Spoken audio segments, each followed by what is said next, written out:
Welcome to History Bedtime Stories in our pajamas in bed. And tonight is night number 23 of our ongoing series on presidential pets. Night 23, President 23. We're talking about Benjamin Harrison, who served his one term smack dab in the middle of Grover Cleveland's two non-consecutive terms.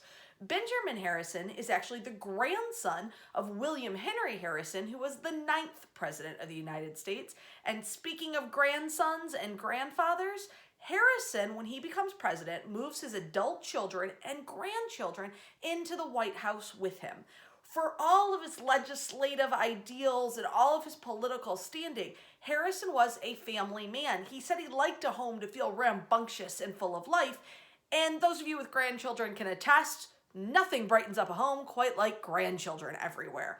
And Harrison dotes on his grandkids. In fact, a lot of the pets of the Harrison presidency actually belong to the grandkids, like Old Whiskers the billy goat. Now, we're talking 1889 to 1893 is the presidential term of President Benjamin Harrison.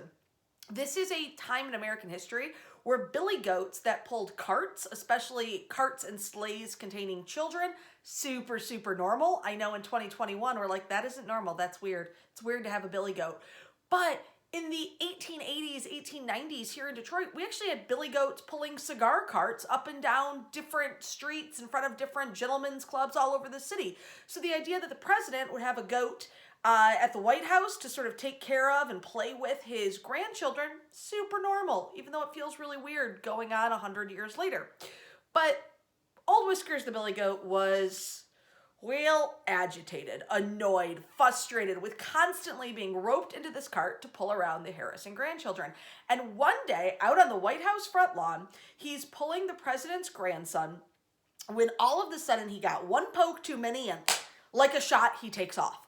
Now, around the front of the White House, the president is waiting for his carriage when out of the corner of his eye, he sees grandson in tow, this billy goat Old Whiskers taking off out of the yard of the White House, down the main street, going at this tremendous speed, at this great clip, pulling his grandson. And the president's like, oh my gosh, and goes running after. In fact, in 1903, a person from the Treasury Department actually gives a statement to a newspaper called the Washington Evening Star.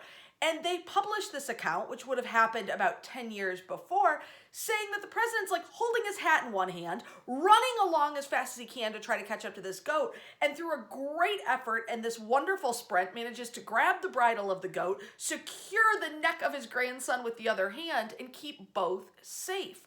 Quite the accomplishment for a president who at this time is in his late 60s.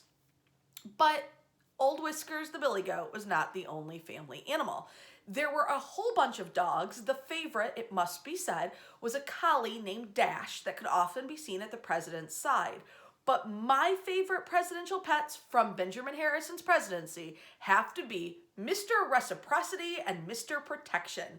And if those names sound great, wait till I tell you that they're possums. They're possums. The president, when he's campaigning, goes on this whistle-stop tour, train to train to train depot. And he's got his custom train car, and at each place he gives what's called a whistle-stop speech, sort of the big points of his policy, why you should vote for him. And at one of these whistle stops, he's presented with two baby possums, which he immediately names after the two core tenets of the Republican Party at this time: reciprocity and protection. He brings them home. Eventually, they are at the White House with him, and he gives them to his grandchildren. Of course, they remain named Mr. Reciprocity and Mr. Protection. And the possums were adored, even though they charged all this mischief in the White House. They would get into the kitchens, they would get into the trash. They would basically do what possums do, but they were just beloved and apparently very friendly and would ride around on his granddaughter's shoulder. You know, just a first kid with a possum. No biggie. I hope you're enjoying Presidential Pets History Bedtime Stories. We'll see you tomorrow night for President number 25. Wash your hands. Be kind to each other.